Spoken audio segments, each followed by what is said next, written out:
Salve, galera! Hoje eu trouxe esse material aqui com essa arte sensacional. Olha lá, vale a ressalva, a gente já vai começar o vídeo falando disso. Olha como a criatura tá imponente no seu cenário, né? Os personagens desesperados, tentando como eu vou vencer esse desafio, que informa muito sobre esse espírito de jogo. Esse é o material Wilderness Survival Guide do Kim Mohan, que é o complemento, né, o casal, vamos dizer assim, desse aqui. O Dungeoneers Survival Guide do Douglas Niles, que eu já resenhei aqui, também de arte incrível, ambos do Jeff Easley, né? Se você olhar aqui, se a gente olhar aqui a arte, ó, a arte da capa, olha lá, arte da capa, Jeff Easley. E aí, de onde eles vieram, né? De onde veio essa ideia do Dungeoneers Survival Guide e o Wilderness Survival Guide, ou seja, o guia de sobrevivência do selvagem, dos ermos, e o guia de sobrevivência do dungeonista. Eu já mostrei aqui, abrindo a réplica da minha caixa original do D&Dzinho, a gente tem a Trinca, que é um fanzine praticamente, né? O Man and Magic, o Monsters and Treasury, e esse aqui que seria como se fosse a versão original ou a versão protótipa do Guia do Mestre, que trazia do Gygax e do Arneson, trazia uma série de parâmetros, na verdade um livretinho, né, com parâmetros para a gente fazer o Dungeon Crawl e o Hex Crawl, entendendo que a experiência Dungeons and Dragons envolvia essa ideia de você apostar a própria vida, explorando as veias do mundo, né, as dungeons, ou explorando regiões selvagens, regiões ermas. E aí a versão regenerada, resgatada desse livro no AD&D original do Gygax foi nessa dupla aqui. Esse aqui eu já resenhei. E agora a gente vai mergulhar nos ermos com Kim Mohan na resenha desse livro. A pegada, né? Só pra gente lembrar, é um livro da série Lombarda Laranja, Warren Spine. E aqui tá o verso dele, sempre mostrando que é um livro para jogadores novos e experientes, né, de Dungeons and Masters, de Dungeons and Dragons, né, o Dungeon Master e jogadores novos, para você fazer a campanha no que ele chama de outdoor, ou seja, fora das dungeons. Agora a aventura vai ser no outdoor, vai ser nas regiões ermas, nos selvagens. Então aqui a ideia com uma série de desafios adicionais para esse tipo de proposta. Então o que ele se consiste? Se a gente ver aqui, ele faz uma introdução, um prefácio falando de por que ele montou esse material, em que isso se baseia. E aí ele traz o que é esse livro. Ele vai explicando aqui um pouco disso, dessa pegada do jogo. Eu não posso deixar de falar desse tópico aqui. Quando a gente abre aqui nos detalhes, definições do jogo, ele abre um Ability Check. Por que ele tem isso nesse livro? Eu já falei um pouquinho na resenha do outro. Porque no AD&D original do Gygax, essa regra não existia. Mas ali em meados dos anos 80, tanto nesse material como no outro, na caixa Companion da série Beckme do Mentzer, começa a aparecer a ideia de você fazer o teste de atributo. Então ele começa a aparecer nos suplementos do AD&D, esse aqui é um deles, que consiste em você lançar um D20 e tirar um resultado igual ou menor, né, o chamado roll under, do que o atributo. E você pode flutuar com alguns modificadores no caso de um teste com maior dificuldade. Isso aqui começa a trazer um pouquinho daquela ferramenta de você ir resolvendo mais no dado. É um termômetro para a gente poder compartilhar, refletir um pouco sobre o próprio hobby.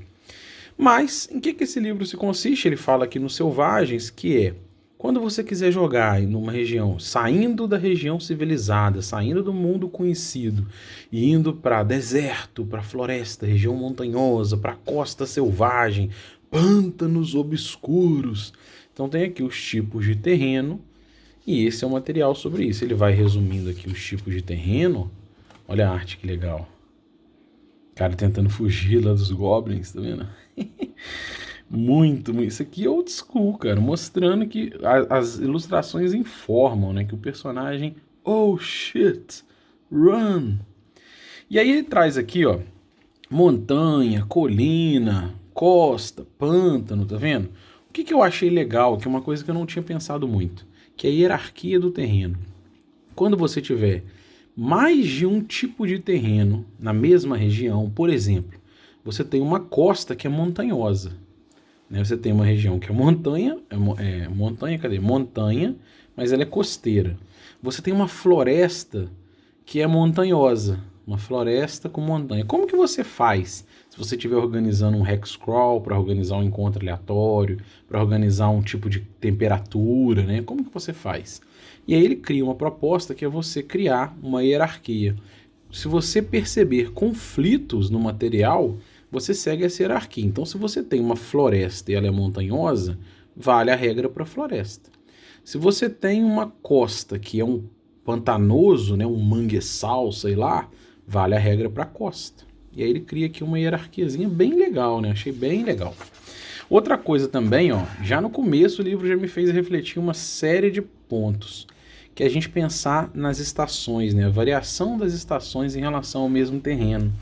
E eu me refleti, me peguei refletindo também, quando eu li o Festim dos Corvos, o livro 4 do George Martin, aonde os personagens, na hora que a Brienne está viajando pelo continente numa época de outono, o rio está todo expandido, né? Região chuvosa, então houve alagamentos. E eu fiquei pensando em uma coisa que eu exploro pouco.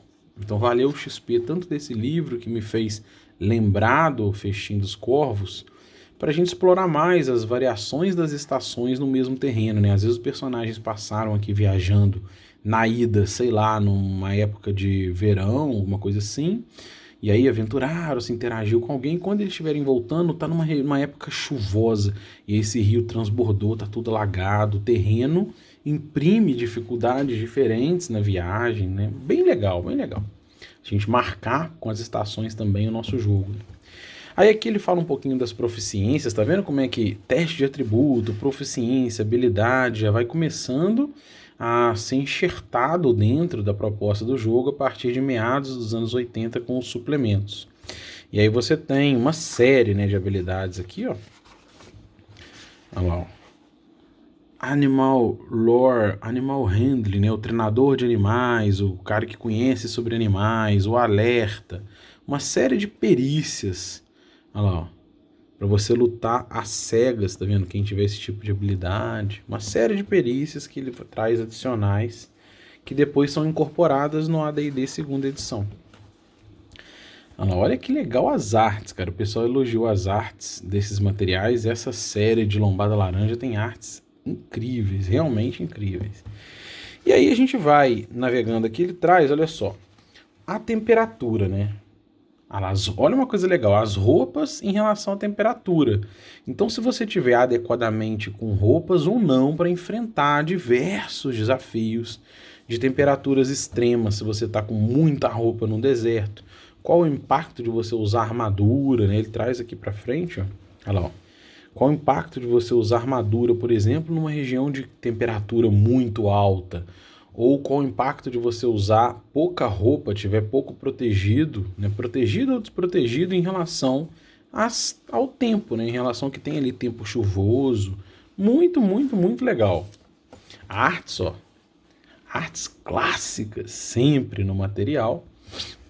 O efeito do ambiente, né? Então ele traz aqui, ó, as principais variações de temperatura, o que isso pode interferir na força, na destreza, na constituição dos personagens, tá vendo? No movimento deles, penalidade de ataque, como a gente usar essa tabela de temperatura como impressão, forma da gente imprimir a dificuldade do tempo no jogo, né? Do tempo, eu digo não o tempo de passagem do tempo, o tempo de temperatura, de variação de ventania, dessas coisas, né? Muito, muito, muito legal. Aí, ó, ele vai trazendo aqui como a gente imprime isso, efeitos de equipamento.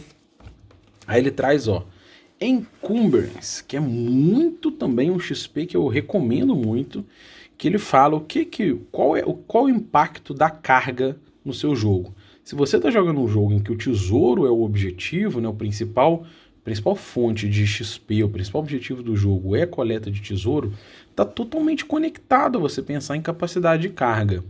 Nesse caso, eu acho que ele destrincha demais. Ele põe, por exemplo, 3, 4, 5, 6, 7, 8 a 11, tá vendo? O 8, que é menos 1, né, na série que a gente usa do clássico, ele tá junto aqui até o 11.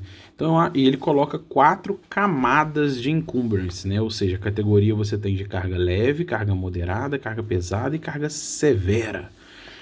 Eu já acho que eu uso só 3, né? Eu uso leve, moderada, pesada e sobrecarga.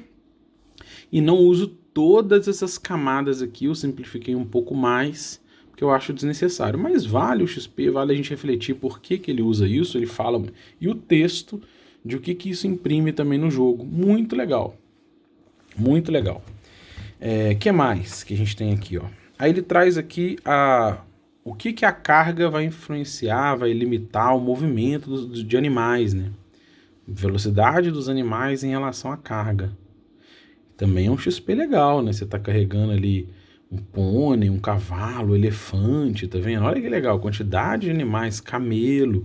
Então, em vários tipos de cenários diferentes, de biomas diferentes, você pode usar essa tabelinha como parâmetro para pensar no uso desse tipo de animal como carga, né?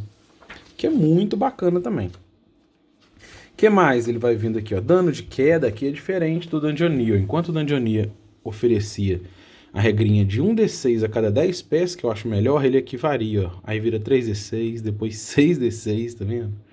Depois 10d6, depois 15 até 20.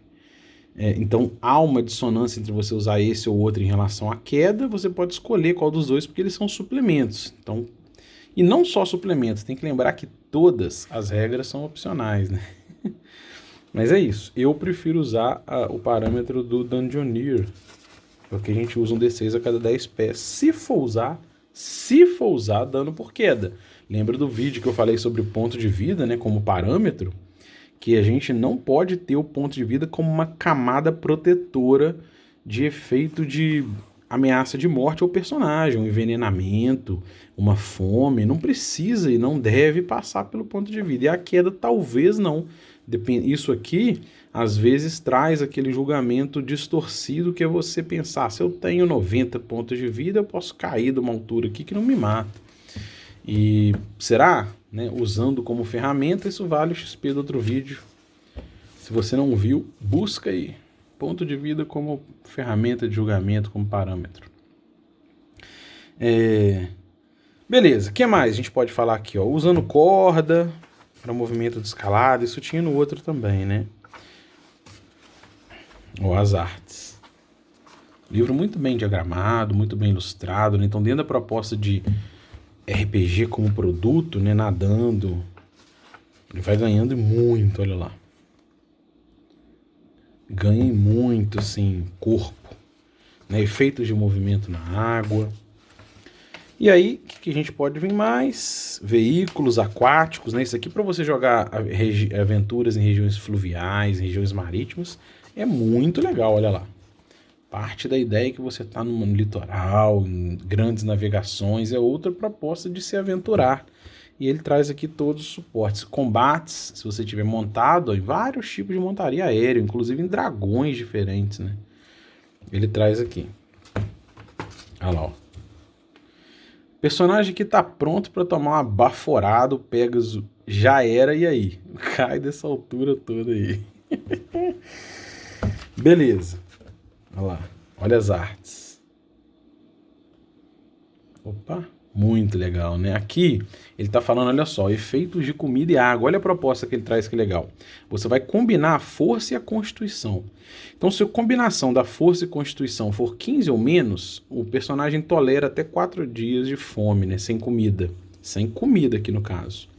Se a combinação, vou pegar no limite, por exemplo, você tem 17 e 18, né? Dá 35. Aí tem que ser mais. 18 e 18. 36. Então, só se você for tora, 18 e 18, 36 ou mais, você aguenta 10 dias. Se for 17 e 18, 17 e 17, né? Entre 31 e 34, você suporta até 8 dias de fome, tá vendo? É uma proposta para pensar o quanto um personagem tolera de fome. E de água? de água, ele parte do padrão. E aí, claro que ele destrincha aqui, o que acontece, né? Aqui ele vai destrinchando penalidades para você ficar num fragmento dessa parte. Então, você vai pegar o padrão e nos fragmentos você vai sofrendo penalidades, até o máximo daqui. Então, ele destrincha aqui, ó, o que vai acontecendo nos intermédios, né? Nos dias intermediários, a você ficar com fome até o limite da tolerância. E na água, ele padroniza 3 dias. Cadê? Onde que tá aqui? Ele padroniza 3 dias, só que tem alguns efeitos que podem variar em relação à raça, em relação a, né, a temperatura. Aí ele traz aqui o padrão 3 e você olhar algumas dicas para variar em cima desse 3. O que pode acontecer se você ficar desidratado, né? Legal também, né? XP nunca é de menos. Beleza, aí ele traz aqui, o que mais? Regras para caçar, tá vendo? Hunting, se você quiser caçar em regiões diferentes. Ele traz aqui, olha as artes. Pessoal viajando, já passando fome. Esse aqui tá desesperado, ó. Tá desidratado, tá já sonhando, já tem alucinação. O pessoal tá passando aperto. Esse aqui lembra muito Zahara, lá. Será que os personagens da campanha aí vão passar por isso? Lagartinho aqui só de olho. Ih, tá olhando pensando assim, esse aí já era. Beleza, aí, ó, encontrando água, tá vendo? Olha que legal, dicas pra você fazer julgar. Eu penso assim, eu não gosto de seguir a regra ao pé da letra do que tá aqui, né? Preciso rolar o dado e pronto. Mas vale as dicas para você ter um XP de julgamento. Se o personagem estiver com sede, desidratado, procurando água. Eu acho sempre isso. Aí ele traz a regrinha de acampamento, ó, como criar acampamentos, né? Nas regiões diferentes. Como fazer esse julgamento? Olha lá, o tempo que demora lá, com a tabelinha. O tempo que demora, quantas pessoas, tá vendo? Bem legal também, tamanho do acampamento. Bem legal. O que mais? O que mais a gente tem aqui? Precauções, né? A galera fugindo, ó. Sempre personagem desesperado, sempre fugindo. Oh, shit, run! De fora a fora, né? Que é muito legal. Aí ele traz aqui, inclusive, uma reflexão que vale, né? Se você tem personagens muito poderosos, que tem magia de cura, magia de ressuscitar, magia de criar comida, esse tipo de coisa aqui perde o foco. A ideia é que com um jogo de personagens ordinários, um jogo totalmente pé no chão, esse tipo de coisa de medicina, primeiros socorros, como que funcionaria isso, né? Fica muito legal. Que tipo de planta você pode usar, planta medicinal, né? Efeitos, dor de cabeça, uma dor de barriga, uma diarreia, coisas que podem acontecer se você comer uma comida contaminada, né? Então são efeitos, injúrias, tratamentos que só fazem sentido se o seu mundo, se o seu propósito de jogo não é recheada de recursos mágicos que vão resolver tudo num clique. Beleza. Então a ideia é de você desafiar o jogador. Visibilidade, olha que legal. O personagem tá lá, imagina que esse personagem aqui tá fazendo um hex crawl, né? Ele quer viajar até um ponto lá. Então ele tem a capacidade de ter um marco à distância. Ele consegue a muitas milhas de distância definir um ponto que ele quer. Mas aí ele traz aqui a questão de visibilidade e visão. Será que ele sempre vai conseguir? E se você está navegando por uma região que no frio ele tem muita neblina e de repente as neblinas sobem e você perde aquela referência. Então são propostas que eu também abordei muito pouco, mas que o XP vale muito, né? A gente abordar o poder de visibilidade nas referências dos personagens. Então de repente, ó, olha aqui que legal, ele está olhando lá e de lá eles estão vendo ele. Olha que legal. 2 orcs aqui, sei lá, né? Eles não têm nariz de porco. Então, um orc-like. 2 orcs escondidos lá, vendo o cara que tá lá tentando olhar a visão, tá vendo? E eu imagino que os orcs estão por aqui, ó, pela visão deles. Olha lá. Tá vendo? Vendo ele lá. Então, os orcs não veem a estrada, repara, porque eles estão atrás das pedras. Então, eles estão atrás das pedras lá, eles não veem, eles estão atrás das pedras aqui, ó, pra cá, então eles nem têm a visão da estrada, então eles não veem o que o cara tá vendo. Então uma dinâmica muito legal de visão e visibilidade. Ele fala de infravisão, fala de ultravisão, né? Isso aqui o Gygax já tinha apresentado, o Gygax trouxe no AD&D lá em 1977, que é o que seria Night Vision, né? Que é você enxergar no escuro a partir de detalhes do ultravioleta, que no design aqui só o Deep Gnome tem. E qual que é o problema da infravisão? Que você enxerga só calor, então você não enxerga morto-vivo, não vai enxergar um zumbi, por exemplo, porque você enxerga temperatura, né, na infravisão. Então, é uma abordagem também muito legal. Personagem, ó, as artes. Muito bacana. Nossa senhora, o vídeo tá ficando gigantesco. Problemas que acontecem, né, nas intempéries, olha lá, intempéries, olha que legal. Desabamento, né, ele traz aqui tipos de desabamento que podem ter, né. Olha lá, ó. Avalanches, rockfall, queda de pedra, mudslide, eu acho que é deslizamento de lama, alguma coisa assim, né? Coisas que você pode imprimir como desafio no jogo. Olha lá, areia movediça. E aí, já usaram areia movediça no jogo como desafio nos ermos? Bem legal também. Regras de combate, né? Aí parecido com outro combate quando você estiver escalando e tal. Bem legal também. Fadiga e exaustão, ele traz 2 páginas abordando cansaço, que tipo de regra você pode aplicar como cansaço, exaustão, no intermediário da fome e da sede, né? Bem legal. Montarias, né? Como você vai usar montarias e tipos de montarias por ambiente, olha lá. O que a montaria pode gerar de confronto? Olha que legal, né? Tem barulho, aquecimento, tipo de tempo. Imagina que você tem um burrico lá e perto de um vulcão, o vulcão começou a entrar em erupção. O que o animal vai fazer de comportamento em relação a isso? Bem legal, né? Trazer esse tipo de aplicação.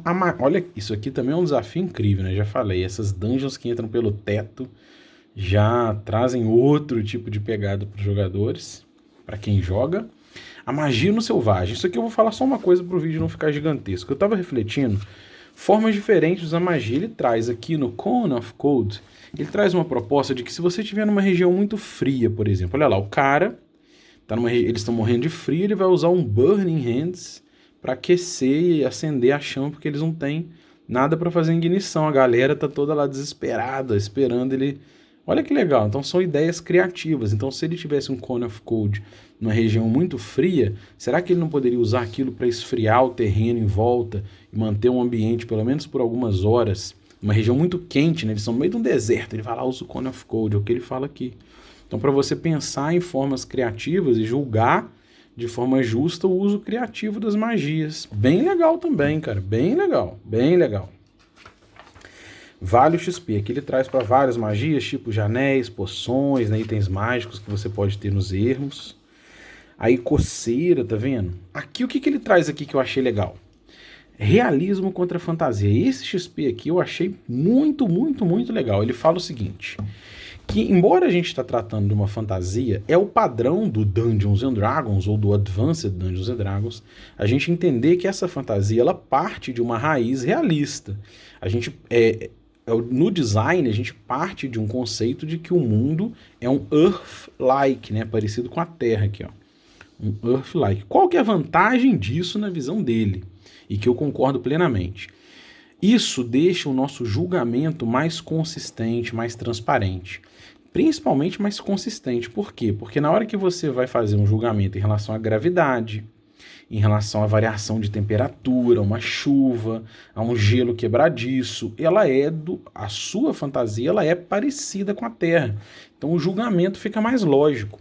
Se a sua fantasia for muito bizarra, a gravidade for diferente, o personagem salta igual na Lua, você vai fugindo muito do espírito de realidade e o seu julgamento pode ficar frágil. Ele inclusive fala aqui, imagina que você, em algum lugar ele fala, imagina que você está pensando num cenário em que tem metano no lugar de oxigênio. Não vou lembrar mais onde está, tem que achar. Aí ele fala assim, e aí, como é que os personagens vão respirar, né? Então é muito aqui, acho que é aqui, ó. Olha lá, ó.